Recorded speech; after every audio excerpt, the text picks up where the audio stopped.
ఇవాళ ఈ కాంగ్రెస్ ప్రభుత్వం చేసిన అపచారానికి తప్పకుండా మనం తగిన రీతిలో సమాధానం చెప్పవలసిన బాధ్యత ఉన్నది.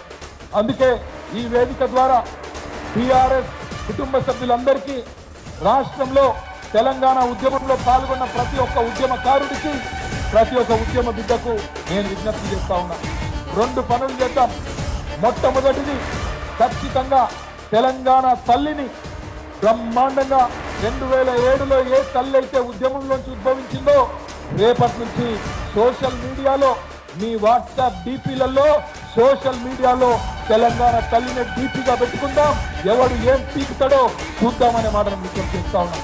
అదేవిధంగా రాష్ట్ర వ్యాప్తంగా అన్ని నియోజకవర్గాల్లో ఎక్కడికక్కడ ఎక్కడెక్కడైతే తెలంగాణ తల్లి విగ్రహాలు ఉన్నాయో అక్కడ రేపటి రోజున, ఈ రోజు కాంగ్రెస్ ప్రభుత్వం చేసిన అపచారానికి నిరసనగా రేపు మొత్తం రాష్ట్ర వ్యాప్తంగా పాలాభిషేకాలు చేద్దాం, అవసరమైతే పంచామృతాభిషేకాలు చేద్దాం.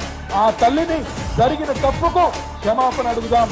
ఈ కాంగ్రెస్ మూర్ఖులకు చరిత్ర తెలియదు, ఈ సన్నాసులను క్షమించమని తప్పకుండా కోరదాం.